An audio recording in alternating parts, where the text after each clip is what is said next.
Hi friends, welcome to my channel S M foodies. అందరు ఎలా ఉన్నారండి? మేమైతే చాలా బాగున్నాము. ఇదైతే morning routine blog, Sunday blog అండి. ఈరోజు సండే కాబట్టి ముక్కు ఉండాలి కాబట్టి ఖచ్చితంగా అందుకని చెప్పి నైట్ దోశలకని చెప్పి గ్రైండర్లో పిండి పట్టి పెట్టుకున్నానండి. అంటే పొద్దున్న టిఫిన్లోకి దోశలు చికెన్ షెర్వా చేసుకుందాము అని చెప్పి. అంటే మామూలు అప్పుడైతే పొద్దున్న పూట అవ్వదండి. ఏంటంటే లంచ్ బాక్సులు పిల్లలు స్కూల్కి వెళ్ళి హడావిడి ఉండేది. అది ఈరోజు సండే కాబట్టి పిల్లలు ఇంట్లోనే ఉంటారు. అందుకని చెప్పి వాళ్ళు కూడా మనమైనా టెన్షన్ పడకుండా ప్రశాంతంగా చేయొచ్చు అని చెప్పి సండే రోజు చికెన్ షెర్వా దోశలు మాత్రం కంపల్సరీ పెట్టుకుంటామండి మేము. అందుకని చెప్పి రాత్రి పిండి పెట్టుకొని పొద్దున్న మా ఆయన చీకటితో చికెన్ తెచ్చి పెట్టేసి వెళ్ళిపోయాడు. ఇంకా మేము లేచి 8కి లేసామండి. సండే కాబట్టి రోజు పొద్దున్నే 6కే లేవాల్సి వస్తుంది. ఈరోజు మాత్రం ఈరోజు 8కి లేచి పిల్లలకైతే టిఫిన్ రెడీ చేస్తున్నాను. దోశ పిండి మొత్తం చూడండి ఎంత చక్కగా పొంగేసిందో. మొత్తం తీసి పక్కన పెట్టుకొని తర్వాత టీ పెట్టుకొని అయితే ముందు తాగేసానండి. టీ తాగేసిన తర్వాత చికెన్ మొత్తం కడుక్కుందాము అని చెప్పి మొత్తం నేనైతే క్లీన్ చేసేస్తున్నాను. నేను చికెన్ క్లీన్ చేసుకునేసరికి నేను వంట పని చూసుకునేసరికి మా అమ్మాయి అయితే ఇల్లు క్లీన్ చేసుకుంటుందండి. అంటే మా అమ్మాయి ఇంట్లో ఉంటే మాత్రం ఖచ్చితంగా మార్నింగ్ పూట వాళ్ళు స్కూల్కి వెళ్ళేటప్పుడు చిన్నాము వాటర్ బాటిల్లో వాటర్ పట్టేసి ఫ్రిడ్జ్లో పెట్టేసి వెళ్ళిపోయింది. సాయంత్రం రాగానే మళ్ళీ వాటర్ బాటిల్స్ వాటర్ సెక్షను చిన్నాముది మెట్లు జిమ్మడం, పెద్దాముదేమో పక్కలెత్తి బట్టలు మడితేయడం, ఆరేయడం, తీసుకొని రావడం. అది ఇంకా పిల్లలకి ఇప్పటి నుంచే కదండి మనం పనులు నేర్పిస్తూ ఉంటేనే కదండి చిన్న చిన్నవి వాళ్ళకి కొంచెం పెద్దయ్యాక వాళ్ళ పనులు వాళ్ళు చేసుకునేంత ఉండాలి. నాకైతే మా అమ్మ ఒక్క పని కూడా చేపించేది కాదు. నాకు అట్లా అలవాటు అయిపోయి కొత్తలో అయితే నాకు పెళ్ళైన కొత్తలో ఒక్క పని కూడా వచ్చేది కాదు. ఇప్పుడు చిన్నగా నేనే నేర్చుకున్నాను. ఇంకా మనలాగా వాళ్ళు అవ్వకూడదని చెప్పి నేను ఇప్పటి నుంచే చేపిస్తూ ఉంటాను కొంచెం కొంచెం వాళ్ళకి చెప్పి. ఇంకా మా ఆయన అయితే అసలు ఒప్పుకోడు, పిల్లల చేత ఏంది నువ్వు పనులు చేపిస్తున్నావు అని చెప్పి. అంటే ఆడపిల్లలు పని చేస్తే నాన్నలు ఒప్పుకోరులేండి. అయితే వాళ్ళు చెప్తూ ఉంటారు. వాళ్ళు చెప్తున్నారని చెప్పి మనం లాడ్ చేసి వాళ్ళు కూర్చోబెడితే ఏంటంటే రేపు పెళ్ళైన తర్వాత వాళ్ళు పనులు చేసుకోవడానికి వాళ్ళకే ఇదైపోయింది. అందుకని చెప్పి ఇప్పుడు వాళ్ళ పనులు వాళ్ళు చేసుకునేలాగా నేను కొంచెం కొంచెం నేర్పిస్తున్నాను. ఈరోజు సండే కాబట్టి ఇంట్లోనే ఉంది కాబట్టి మా పెద్దామె అయితే మొత్తం ఇల్లు మొత్తం ఆ అమ్మాయి చిమ్ముకొని మొత్తం చేసుకొని టీవీ అయితే బ్రష్ చేసుకొని టీవీ చూస్తుంది. నేను వాళ్ళు చిన్నామ మెట్లు జిమ్మేసి బాటిల్ పట్టేసి కూర్చొని ఇద్దరు టీవీ చూస్తున్నారు.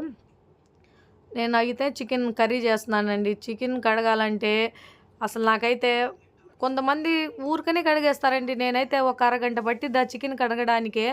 అది తోలు తీయడానికి ఒక 10 నిమిషాలు, కడగడానికి మళ్ళీ మళ్ళీ కడుగుతుంటా దబర కడుగుతుంటా.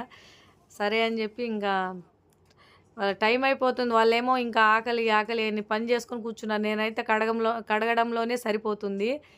ఇంకా మా ఆయన అయితే పొద్దున్న వెళ్ళేటప్పుడు 1 కిలో చికెన్ తెచ్చి పెట్టి వెళ్ళాడండి. నేను నైట్ చెప్పి పెట్టాను పొద్దున్న చికెన్ షెర్వా చేసుకోవాలి నువ్వు తెచ్చిపెట్టు అని చెప్పి. ఇంకా మా ఆయన అయితే చికెన్ తెచ్చి పెట్టేశాడు. నేను 1/2 కిలో తీసి షెర్వాకి అయితే మేము పిల్లలేనండి. ఈరోజు మా ఆయన పని ఉండి బయటికి వెళ్ళి ఉన్నాడు. అందుకని చెప్పి నేను పిల్లలే కదా అని చెప్పి 1/2 కిలో తీసి పక్కన పెట్టుకొని 1/2 కిలో మళ్ళీ గుండెకాయలు కందనకాయలు అంటారు కదా, అది సపరేట్గా తెచ్చాడు. 1/2 కిలో చికెను, 1/2 కిలో అది సపరేట్గా తీసిపెట్టి ఒక 1/2 కిలో అయితే షెర్వాకి అయితే చేసుకుంటున్నాను.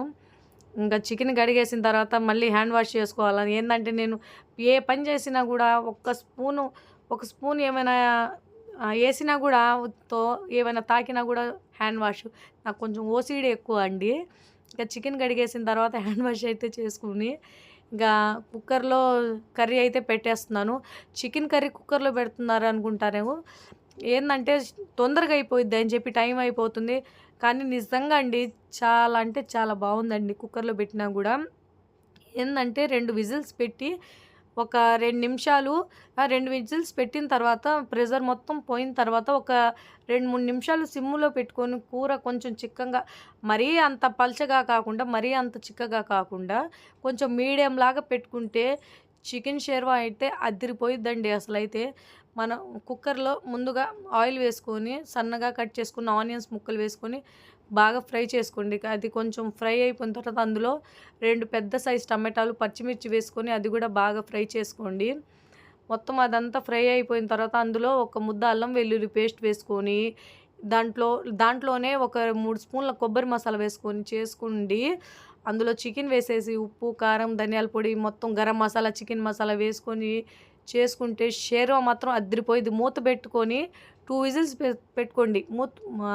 తర్వాత ప్రెషర్ పోయిన తర్వాత 2, 3 నిమిషాలు కుక్కర్‌లో సిమ్‌లో పెట్టి ఉడికించుకుంటే అబ్బా!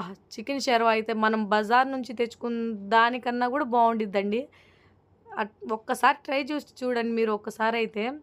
చికెన్ షెర్వా అయితే ఈరోజైతే సూపర్‌గా కుదిరిందండి. పిల్లలైతే ఇష్టంగా తిన్నారు ఈరోజు. బావుంది అని జెప్పి. ఇంకా వాళ్ళు కడుపు నిండా సంతోషంగా తింటేనే గదండీ మనకి సంతోషంగా ఉండేది. వాళ్ళు కడుపు నిండా తింటేనే గదా! ఇంకా వాళ్ళకైతే చేసేసిన తర్వాతనే ఒక ఆమె అయితే ఇంకా చేయలేదా, ఇంకా చేయలేదా అని జెప్పి వీడియో తీస్తూ ఒకవైపు చేయాలంటే సగం ఇదే అయిపోతుందండి. అది కూడా స్టాండ్ లేదు. స్టాండ్ బుక్ చేసుకున్నాను. ముందు ఈ స్టాండ్ మొత్తం ఇరగ్గొట్టేశారు పిల్లలే ఏదో ఒకటి వీడియోలు చేస్తూ. ఇంకా అందుకని చెప్పి నాకు ఒక చేత్తో వీడియో తీస్తూ, ఒక చేత్తో ఆహ్, అదే కూర చేయాలంటే కొంచెం ఇబ్బందిగానే ఉంది. సరే అని చెప్పి కుక్కర్ మూత పెట్టేసిన తర్వాత నేనైతే దోసల పిండి కలిపేస్తున్నానండి. ఇంకా 3 విజిల్స్ వచ్చేసింది. అదైతే తీసి పక్కన పెట్టుకున్నాను. పక్కన పెట్టుకొని ఇంకా వాళ్ళకైతే దోసలైతే ఏసేద్దును. అంటే పక్కన తీసి ప్రెషర్ పోయేదాకా పక్కన పెట్టుకొని 2, 3 నిమిషాలు ఉడకనిద్దాము అంటే ఎక్కడ వాళ్ళకి ఆకలేసేస్తుంది అని చెప్పి వాళ్ళు కొంచెం టెన్షన్ పెట్టేస్తున్నారు. సరే అని వాళ్ళకి ముందు వేసిచ్చేసి నేనైతే తర్వాత కొంచెం 2, 3 నిమిషాలు ఉడకనిచ్చుకుందాంలే అని చెప్పి వాళ్ళకైతే ముందు పెట్టిచ్చేసాను. ఇంకా అప్పటికే 9:30 అయిపోయిందిలెండి వాళ్ళకి. పిల్లలకి గూడా అంటే ఎళ్ళేటప్పుడు వాళ్ళు పొద్దున్నే తింటారు గదా! అందుకని జెప్పి వాళ్ళకేమో పొద్దున్నే ఆకలేసేస్తుంది. నేనైతే 8కి లేసాను. ఈ రోజైనా ప్రశాంతంగా పండుకుందాంలే అని జెప్పి. మామూలప్పుడైతే 6 అయ్యేసరికి లేవాలి. నైట్ 12 అవుతుంది పండుకునేసరికి. సరిగ్గా నిద్ర గూడా సరిపోవట్లేదు. అందుకని జెప్పి ఈ రోజైనా 8కి లేద్దాము అని జెప్పి ఫిక్స్ అయిపోయి రాత్రి పడుకునేసాను. ఇంకైతే వాళ్ళకి రెడీ చేసేసి మొత్తం అయిపోయిందండి. ఇదిగోండి షేర్వా చూడండి ఎంత బాగా కుదిరిందో. వాళ్ళకైతే దోసలు వేసి ఇచ్చేస్తున్నాను. సండే అంటాం గానీ, మనం సండే రోజైతే అసలు సగం పని అవ్వట్లేదండి. అసలైతే భలే తలనొప్పి అయిపోతుంది. ఇంకా మాకైతే మాకు పెన్నా పక్కన గదా మేముండేది. అందుకని చెప్పి ఆ గాలికి ఆ గాలొస్తుంటే అసలు ఎలాంటి గాలొస్తుందంటే అలా భలే చిరాకొచ్చేస్తుందండి. అసలు వంట చేయాలన్నా గూడా, ఏమన్నా పని చేయాలన్నా గూడా ఒక్కసారి చిమ్మాలంటే ఒక్కసారిగా చిమ్మడానికి రావట్లేదు. 2 సార్లు, 3 సార్లు తలుపేసుకొని ఇల్లు జిమ్మాలి. బయట జిమ్మాలంటే భలే తలనొప్పొచ్చేస్తుంది. పొద్దున్నే చిమ్మినా గూడా మనం ఎంత చిమ్మినా గూడా మళ్ళీ అది పడుతూనే ఉంది. ఎంత గాలికి ఆ మట్టి కాళ్ళకి తగిలితే చిరాకొచ్చేస్తుంది. ఏం చేద్దాము అసలు గాలి అట్లా వస్తుంది. మాకు కొంచెం ఓపెన్ ప్లేస్ ఉండిద్ది వంటగది కాడ కొంచెం బయట. అదేందంటే పెన్నా బాగా బయట నుంచి మీకు ఒక వీడియోలో చూపించాను కదా! నేను టీ తాగేటప్పుడు ఇక్కడ కూర్చుంటాను అని చెప్పి. అక్కడి నుంచి గాలొచ్చి అసలు భలే చిరాకొచ్చేస్తుంది. వాళ్ళకైతే టిఫిన్ పెట్టిచ్చేసానండి. వాళ్ళకి టిఫిన్ పెట్టిచ్చేస్తే నాకు సగం పని అయిపోయిద్ది. వాళ్ళు చేసే కత్తరికి నాకు ఈ గాలికి నాకు చిరాకొచ్చేస్తుంది అసలైతే. వాళ్ళకి టిఫిన్ పెట్టిచ్చేసి వాళ్ళు తినేదాకా నేను కూడా బ్రష్ చేసుకొని ముందు నేను కూడా టిఫిన్ చేసేసాను. టిఫిన్ చేసేసి ఇంకా మళ్ళీ వంటది ఉంది కదా మధ్యాహ్నం వంట అది ప్రిపేర్ చేయాలని చెప్పి ఇంకా చికెను గ్రేవీ చేసేసాను ఈరోజు. చికెన్ ఉంది కదా, చికెను గుండెకాయలు మొత్తం కలిపి చికెన్ గ్రేవీ చేసేసాను. ఈజీగా అయిపోద్ది. రసం పెడదాము అంటే ఆ గాలికి చిరాకు వచ్చేస్తుందండి. అసలైతే భలే బేజారు. ఇదైతే చాపరు నేను మీషోలో తీసుకున్నానండి. ఇది 1100 ఎంతో 1150 మీషోలో తీసుకున్నాను. అంటే ఆనియన్స్ కట్ చేయడానికి కష్టపడకుండా ఈజీగా అయిపోతుందండి. దాంట్లో పెట్టి 2 నిమిషాలు అట్లా ప్రెస్ చేస్తే చాలండి. ఎంత చూడండి అట్లా నేను ఊరికనే కష్టపడకుండా ఈజీగా 2, 3 సార్లు అట్లా అనేసరికి ఆనియన్స్ అయితే సూపర్‌గా ఈ ఆనియన్స్ అనే కాదు ఏదైనా కూడా బాగా కట్ అయిపోతాయి ఈజీగా. మనం ఎక్కువ కష్టపడకుండా పొద్దున పూట పిల్లలకి క్యారేజీలు పెట్టేటప్పుడు కట్ చేయాలని మొత్తం టెన్షన్ అయిపోతుందని చెప్పి ఇలా చాపర్ తీసుకున్నానండి. మీకు కూడా నచ్చితే తీసుకోండి. అదైతే ఈజీగా అయిపోద్ది పని మాత్రము. ఇంకా అయితే చాపర్లో వేసేసి ఆనియన్స్ మధ్యాహ్నం గ్రేవీకి అయితే చేస్తున్నానండి. సండే రోజు ముక్కలేకపోతే పని అవ్వదు. ఏదో ఒకటి తినేద్దాము అంటే అవ్వదు. ఇంకేం చేస్తారు? సరే అని చెప్పి ఇంకా చేస్తున్నాను. కొంచెం తెలుగు నాకైతే సరిగ్గా రాదండి. ఏమనుకోబాకండి.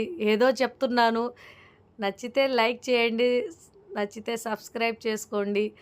తప్పులుంటే కామెంట్ బాక్స్‌లో కామెంట్ చేయండి. ఇంకైతే నేను మధ్యాహ్నం మొత్తం కర్రీ మొత్తం రెడీ చేస్తూ ఒకవైపు, ఇంకో వైపు అయితే ఇంకా రైస్ కుక్కర్‌లో అన్నం అయితే పెట్టేసుకుందాము. అంటే ఒక్కొక్క రోజైతే కుక్కర్‌లో పెడతాను. ఒక్కొక్క రోజైతే దబరల్లో పెడతాను. నేను గ్యాస్ మీద పెట్టుకుంటాను అన్నము.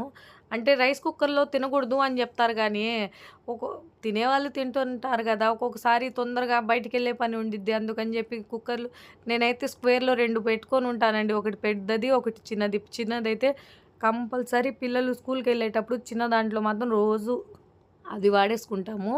ఇదైతే పెద్దదైతే ఇంకా ఎప్పుడో ఒకసారి ఇంకా మేము బయటికెళ్ళాలా, ఇంకా ఇప్పుడు వంట చేయాలన్న మూడ్ లేదు అట్లాంటప్పుడు పెద్ద రైస్ కుక్కర్‌లో అన్నం పెట్టేస్తాను. ఒకవైపు కర్రీ అవుతుంది. ఒకవైపు రైస్ కుక్కర్‌లో అన్నం పెట్టేద్దాము. ఇంకా పని అయిపోద్ది. గాలికి బయట ఉండాలంటే చిరాకొచ్చేస్తుంది. అందుకని చెప్పి తొందరగా చేసేసి లోపలికెళ్ళి పడుకుందాము అని చెప్పి వాళ్ళకి అప్పటికే ఆ గాలికి నాకు అసలు బెజార్ వచ్చేస్తుందండి. అసలైతే బయట ఉండాలంటేనే. అసలు ఏం గాలో గానీ, గాలి లేకపోతే గాలి లేదు, గాలి లేదు అంటారు. ఈ గాలికి గాలి ఉన్నప్పుడు ఏందంటే, ఈ గాలేందమ్మా అని జెప్పి అసలు బేజారైపోతుంటా. గాలికి మట్టి ఎక్కడెక్కడ కాగితాలు వచ్చి చిరాకు వచ్చేస్తుంది అసలైతే. ఇంకా మా రైస్ కుక్కర్‌లో అన్నం పెట్టేసిన తర్వాత సరే కూర గూడా ఉడుకుతుంది. అన్నం ఉడికేదాకా ఇంకా కర్రీ ఉడికేదాకా సరే గిన్నెలు గూడా తోమేసుకుందాము. ఇంకా సాయంత్రం ఏం పనుండదు. తిన్న గిన్నెలొక్కటే ఉంటాయిలే అని చెప్పి, గిన్నెలైతే కడిగేసుకుంటున్నాను. ఇంకా మా ఆయన వచ్చేస్తాడు మధ్యాహ్నం అన్నానికి. అప్పుడు దాకా తొందరగా రెడీ చేసేయాలి అని చెప్పి ఇది అప్పటికే 12:30 అయిపోయింది. తొందరగా 1 గంటకు వచ్చేస్తాను, నువ్వు తొందరగా రెడీ చేసేసి కర్రీ అంతా అని చెప్తే సరే అని చెప్పి ఇంకా కర్రీ 2 వైపులు 2 పెట్టేసిన తర్వాత ఇంకా నేనైతే గిన్నెలు మార్నింగ్ దోశలు వేసినవి అన్నీ కడిగేసుకొని పెట్టేసుకుంటున్నాను. ఈ రోజుకి వ్లాగ్ అంతేనండి, సండే వ్లాగు. మీ ఇంట్లో ఏం కూర చేశారో ఇంకా కామెంట్ చేయండి. వీడియో నచ్చితే లైక్ చేయండి. మీ ఇంట్లో కూడా ఇలాగే ఉంటే కామెంట్ బాక్స్‌లో కామెంట్ చేయండి. నేను గిన్నెలు కడిగేదాకా కర్రీ అయితే అయిపోయింది. ఇంకా చూడండి రైస్ కూడా ఉడికిపోయింది. కర్రీ కూడా అయిపోయింది. మీ ఇంట్లో ఈరోజు ఏం చేసుకున్నారో కామెంట్ బాక్స్‌లో కామెంట్ చేయండి. నచ్చితే లైక్ చేసి సబ్స్క్రైబ్ చేసుకోండి ఫ్రెండ్స్. Bye friends.